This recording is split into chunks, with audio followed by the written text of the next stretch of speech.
Leiden is Legend, memimpin itu menderita. Agus Salim episode 1. Sangat boleh jadi tidak ada tokoh bangsa yang semelarat namun sebahagia Haji Agus Salim. Hatta masih punya rumah di kawasan Menteng. Agus Salim boro-boro punya rumah, sampai wafat ia tetap berstatus kontraktor. Kediamannya berupa rumah sempit di geng sempit pula masih berstatus sewa.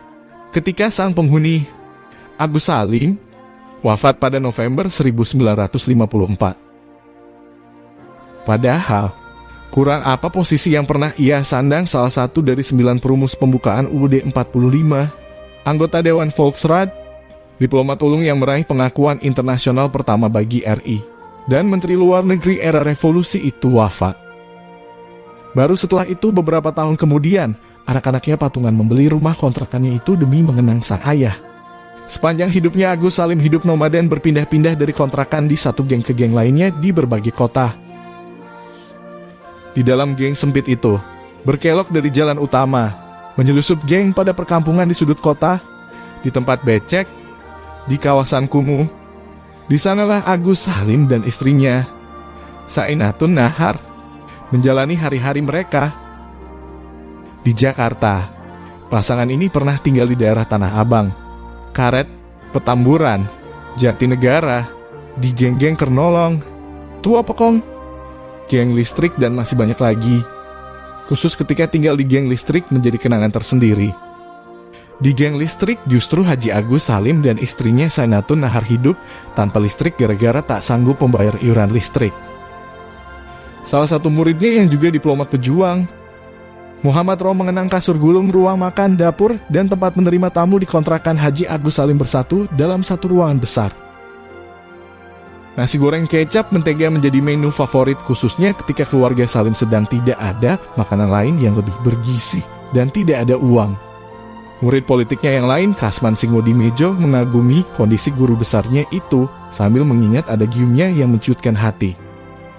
Ketua delegasi Belanda dalam perundingan Linggarjati, Willem Schermerhorn, membuat penilaian pribadi terhadap setiap anggota delegasi lawan untuk ditelisik setiap kelemahan dan kekuatannya. Untuk Salim, ia mencatatnya sebagai sosok negosiator tangguh, pandai bicara dan berdebat. Ia hanya mempunyai satu kelemahan selama hidupnya melarat.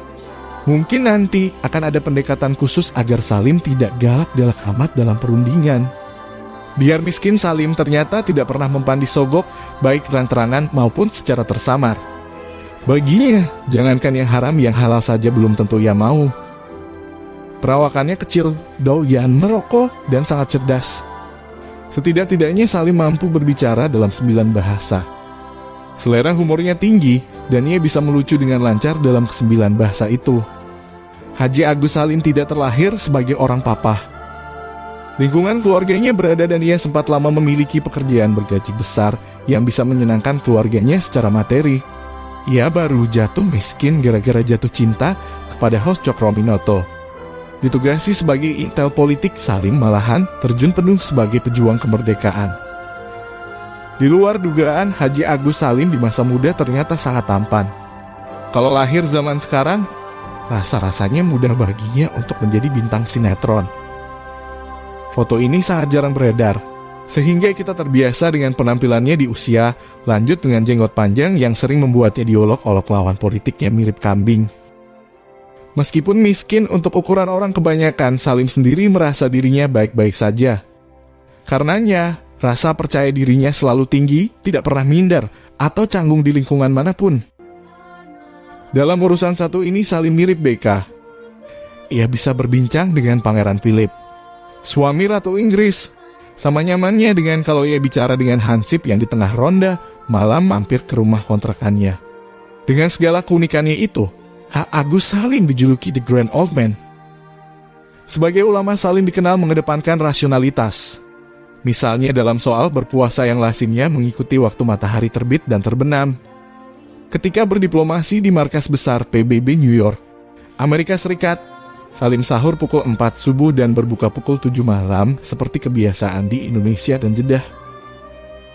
Padahal sesuai waktu setempat berbuka seharusnya pada pukul 10 malam karena saat itu musim panas. Ada benarnya sikap tersebut? Coba Bagaimana kalau kita berpuasa di Skandinavia, ketika ada saat tertentu di sana, di mana matahari sama sekali tidak tenggelam selama 24 jam? Salim pernah membuat kesal seorang ulama senior ketika ia bertanya apakah Adam dan Hawa itu punya pusar.